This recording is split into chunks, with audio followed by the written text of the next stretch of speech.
Durante un tiempo pensamos que íbamos a tener una secuela de 10 cosas que odio de ti, que se iba a llamar 10 cosas que odio de la vida, y sobre eso le pregunté a Gil Junger, el director de la película original, que también estuvo a punto de hacer la secuela, que incluso llegaron a rodar un tercio, según su recuerdo, pero que finalmente quedó en la nada. Le pregunté qué pasó con ese proyecto y qué chances hay de efectivamente verlo terminado, y esto era lo que decía. We now return to Mira Akien and Contre with our latest interview. What happened with that sequel?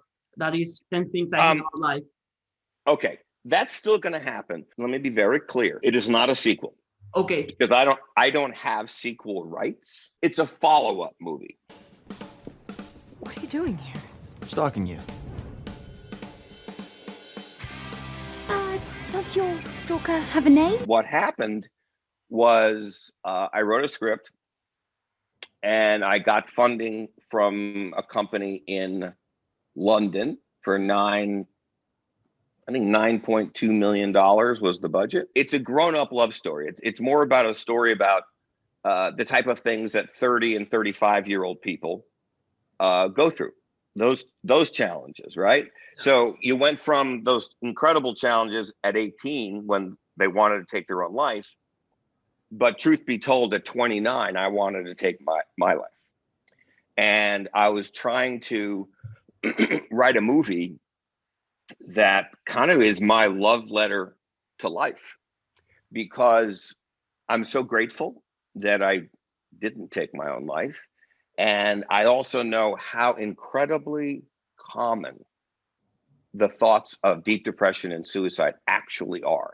I'm not saying so many people commit suicide, but people thinking about it, even considering it, that's a lot of pain you have to be in. I mean, trust me, I know it. So that was the reason I wrote the movie, and we were a third of the way through it, and we had already spent 5.2 million of the 9 million. And then on the 12th day of shooting, someone comes up to me from payroll and said, I'm sorry, the financier has defaulted on the rest of the loan. The 3.8 million left? And she said, yeah. And he can't seem to get the money.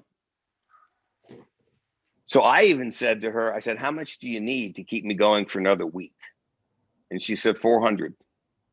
So I literally pulled 400 out of my bank to keep it going, because I was so excited about what we were doing. But legally, there was all kinds of crazy stuff going on. The movie got shut down, and that's it. It's interesting you brought this up, because I think it's an important movie to make. I think it's going to be incredibly important. Especially, I think it's going to save thousands of lives. I know that sounds like, ooh, very grandiose thinking, but it isn't. I know the power of cinema, and I know the intention of this film. And I was a guy that was on the cusp of suicide. So I understand those feelings as well as you possibly can. But it's ironic you brought it up, because literally last night, I was having dinner with a friend and saying, I'm about to do a big rewrite on it and get that movie made. But thank you for even mentioning it, because I think it's going to be one of the most important movies I've ever made. And do you have a cast in mind for the movie?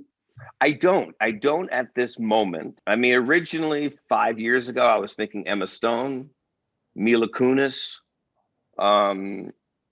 massive fans of both of those women. But the person is going to be somewhere between 32 and 36. And the reason I say that is because that's the age of the young girls that saw the original movie. 20 years ago, they were 13. 13-year-old girls saw that movie and thought it was the best movie of their lives.